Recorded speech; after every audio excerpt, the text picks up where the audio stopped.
평범한 회사에서 평범한 월급을 받고 있으며 평범한 집안에서 자랐기 때문에 물려받을 재산이 많지 않습니다. 결혼 전부터 아내는 아이를 최대한 많이 낳고 싶다고 했습니다. 하지만 아이를 낳기만 한다고 다 해결되는 것은 아닙니다. 현실적인 문제, 즉 돈이 많이 듭니다. 그래서 오랜 기간 설득과 합의 끝에 2명만 낳기로 결정했습니다. 아이를 너무 좋아하고 빨리 낳고 싶었던 아내는 양가 집안의 결혼 이야기가 오고 가기 시작하면서부터 아이를 갖자고 설득하기 시작했고 결국 결혼식 전에 임신하게 되었습니다.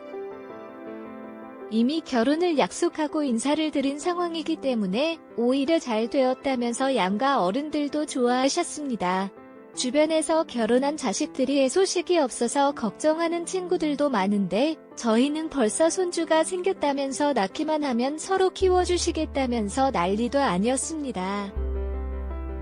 그렇게 첫째 아이를 낳고 아내가 몸조리를 하는 기간이었습니다. 아직 첫째 낳은 지 한 달 정도밖에 안 되었던 시점이었는데 둘째를 가지자면서 후딱 낳아서 키워야 노후에 편하다면서 저를 설득하기 시작했습니다. 저도 주변 형님들에게 잘 모를 때 후딱 낳고 키워야 편하다는 이야기는 들었지만 빨라도 너무 빠른 것 같았습니다. 첫째 아이의 생일은 1월 7일입니다. 여차해서 금세 둘째가 임신하게 돼서 올해 안에 낳으면 이 아이들은 쌍둥이가 아닌데도 동갑내기 형 동생이 될 텐데 이것이 문제가 될 것은 없지만 그래도 너무 조급하다는 생각이 들었습니다. 반년 정도 후에 둘째를 가지자고 하면서 피임을 하였지만 첫째를 낳은 지 3개월 만에 둘째가 생겼습니다.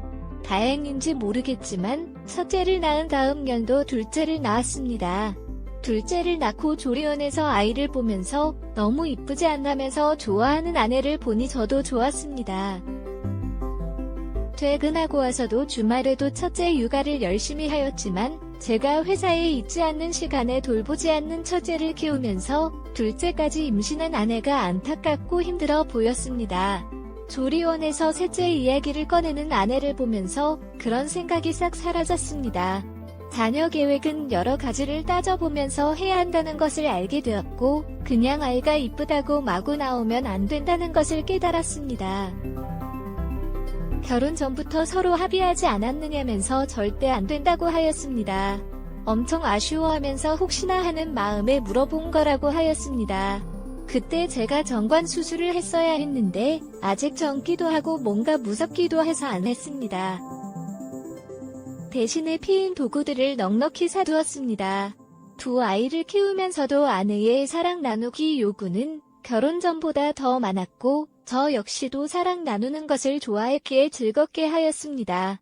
물론 피임 도구를 사용하면서 했습니다. 단 한 번도 실수한 적도 피임 도구가 빠진 적도 없는데 셋째도 생겨서 낳고 넷째도 생겨서 낳았습니다. 심지어 다섯째를 임신했을 때는 피임을 열심히 하는데도 계속 임신이 되는 것이 도저히 이해가 되지 않았습니다. 혹시나 하는 마음에 아내의 외도를 의심해보았지만 아무리 생각을 해봐도 제가 회사가 있는 낮에 아내 혼자서 연년생 아이 4명을 키운다는 것은 절대로 외도를 필 수 있는 개인 시간이 존재할 수 없는 극한 육아입니다. 그래도 혹시나 하는 마음에 집에 있는 베이비캠들을 돌려봤습니다. 역시 외도는 없었고 아내는 정신없이 바빴습니다. 외도는커녕 저를 비롯한 가족과 정말 친한 친구 몇 명을 제외하고는 울리는 전화도 안 받을 정도 바빴습니다. 그런데 정말 충격적인 장면을 확인하였습니다. 나중에 아이들이 크면 보여주려고 모든 베이비캠 영상들은 외장하드에 모아두고 있는데 셋째, 넷째, 다섯째를 임신하기 서너 달 전 영상 속에서 아내가 피임 도구에 바늘로 구멍을 뚫어두는 장면이 있는 것이었습니다. 그러면서 해맑게 웃으면서 좋아하는 얼굴이 찍혀 있었습니다. 처음에는 너무 황당해서 아무 생각도 들지 않았습니다. 피임 도구에 바늘로 구멍을 뚫어두는 장면만 모아서 일단 휴대폰에 넣었습니다. 아내에게 보여주고 왜 그랬는지 물으려고 하였지만 대답은 뻔했습니다. 제가 반대는 하고 아이는 낳고 싶고 그래서 그랬다고 할 것이 뻔했습니다. 그리고 이미 뱃속에 아이까지 자식이 5인데 저 잘못을 따지고 싸워봤자 집안 분위기만 안 좋아질 뿐입니다. 결국 현실을 인정하고 열심히 키우면서 살아야 되는 것은 변함없는 사실이었습니다. 이쯤 되면 자식이 더 안 늘어날 거라는 보장도 없었습니다. 5이나 6이나 7이나 키우고 힘들고 많은 것은 내 한 가지입니다.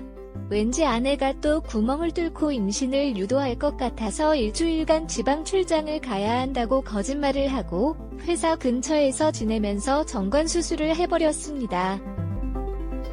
아내에게 말을 하고 할까 말까 고민을 많이 했지만 이미 5명이 자식이 있고 충분히 아내가 먼저 선을 넘었다고 생각이 들었기에 바로 실행에 옮겼습니다.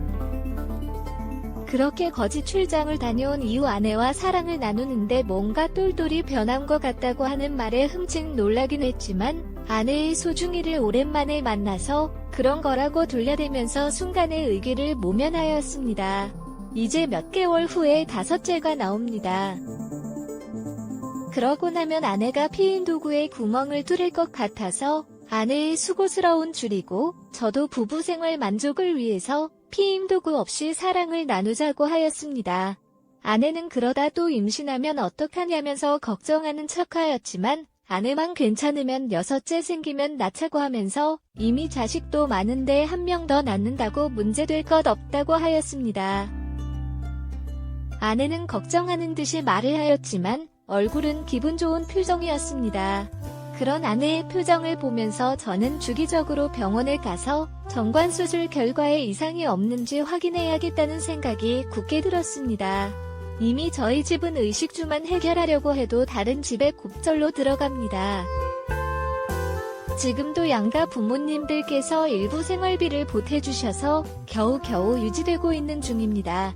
이미 와이프의 복직은 포기하고 벌써 퇴직했습니다. 아이 5명을 맡길 이모님 비용이 와이프 월급보다 많을 것 같고 그렇게 맡아주실 이모님 찾는 것도 정말 쉽지 않을 것 같습니다. 이 모든 것을 아는 친한 친구들이 나중에라도 혹시 정관수술한 것을 걸리게 되면 아이의 욕심이 많은 재수씨의 실망과 화를 감당할 수 있겠냐면서 걱정을 하긴 하지만 이미 아내가 구멍 뚫은 행동도 선을 넘었고 더 이상 아이를 낳다가는 저녁 9시 뉴스에 나올 일이라고 하였습니다. 친구들이랑 엄청 웃으면서 넘기긴 했지만 정관수술한 것은 걸릴 일이 없겠죠? 오늘의 사연은 여기까지입니다. 구독과 좋아요 알림 설정 부탁드립니다.